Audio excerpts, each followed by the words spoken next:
Thank you, Mr. Chairman. As we debate what I agree is a very important piece of legislation, and in my opinion and many others would have very detrimental effects on our economy if it was implemented the way it's been drafted.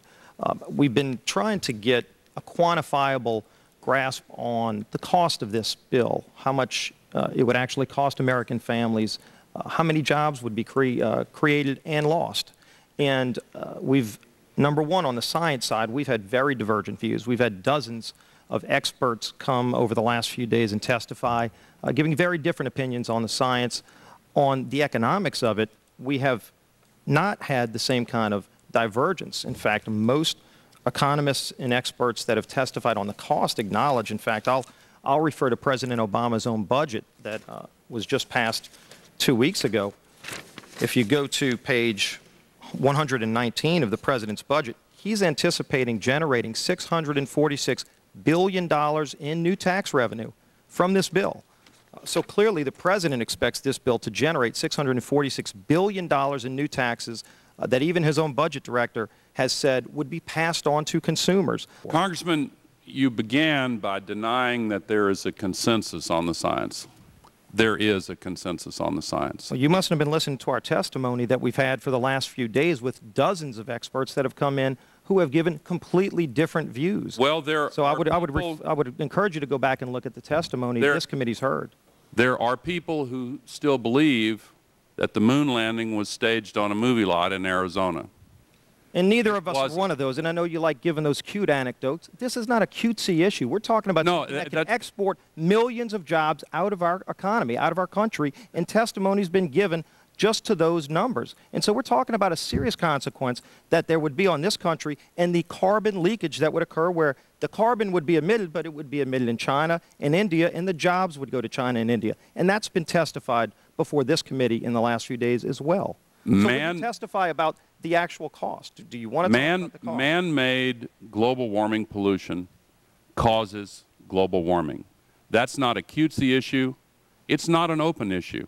It's your opinion. Obviously, you've stated it many times. Would you talk to the cost? It's the opinion of the global scientific community, and more importantly, and not in unanimity. No, there are others on the other side. More importantly, Congressman, that opinion is the opinion of the scientific studies conducted by the largest corporate carbon polluters 14 years ago, who have lied to you and who have lied to the American people for 14 years. And you talk about carbon, and I'm running out of time. We talk about carbon polluters. You talk about them. It's my understanding that back in 1997, when you were Vice President, Enron's CEO, Ken Lay, was involved in discussions with you at the White House about helping develop this type of policy, this trading scheme. And is that accurate? Is it inaccurate? It's been reported. I don't know, but I met with Ken Lay, as lots of people did, before anybody knew that he was a crook. Right, and clearly you can see why so many of us are concerned about this type of cap-and-trade energy tax that would be literally turning over this country's energy economy. I didn't know him well enough to call him Kenny Boy. Well, but you knew him well enough to help devise this trading scheme, and obviously we know what Enron and these big guys on Wall Street like Goldman Sachs, and I know you've got interest with Goldman Sachs. No. These people, well, that's been reported. Is that not accurate? No, I wish I did. With executives from you're partnered in companies with executives from Goldman Sachs. Well,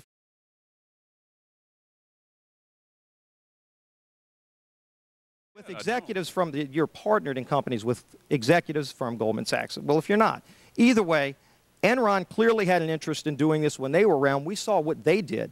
And when you see the types of people involved in wanting to set up this kind of scheme, you can see why so many of us are concerned about turning our energy economy over to a scheme that was devised by companies like Enron and some of these Wall Street firms that have wrecked our financial economy. I don't really know if you want me to respond to that. I guess what you're trying to say, you're trying to I mean, clearly there will be big There's winners some and big kind of- losers. You're trying to say there's Please some allow the Vice kind President to of answer. guilt by association? Is that Not association. I'm saying that there are going to be big winners and big losers in this bill, and that's been discussed by everybody talking. Big winners and big losers. But some of the big winners are some of the very financial experts that help destroy our financial marketplace. And I think that should be noted, that companies like Enron helped come up with this trading scheme that would be invoked in Cap-and-Trade. Enron didn't create this proposal in any way, shape, or form. Well, the details are not in this bill. That's a false accusation. The details are not in this bill, and I would suggest that they are.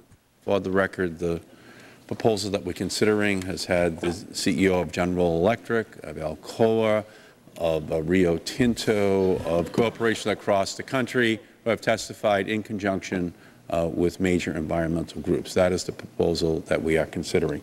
But we always then come down to arguing about did global warming cause Katrina? Did global warming cause the death of a polar bear? And there are going to be arguments on both sides. Why not just leave that aside? Why not focus on the security? Why not focus on the economy? Why do we have to be in a position of picking winners and losers? We've just watched a financial meltdown in this country, the likes of which hasn't been seen in some time. Now, if people like credit default swaps, they're really going to like the carbon swaps that are going to occur and the carbon future swaps. We spent a full day in this committee last summer talking about the manipulation of the energy futures market in oil. We're going to create, I fear, another such system that people who have an inclination to react dishonestly to systems are going to actually have a new opportunity. Is that not a problem? Well, let me look at your analogy in a slightly different way.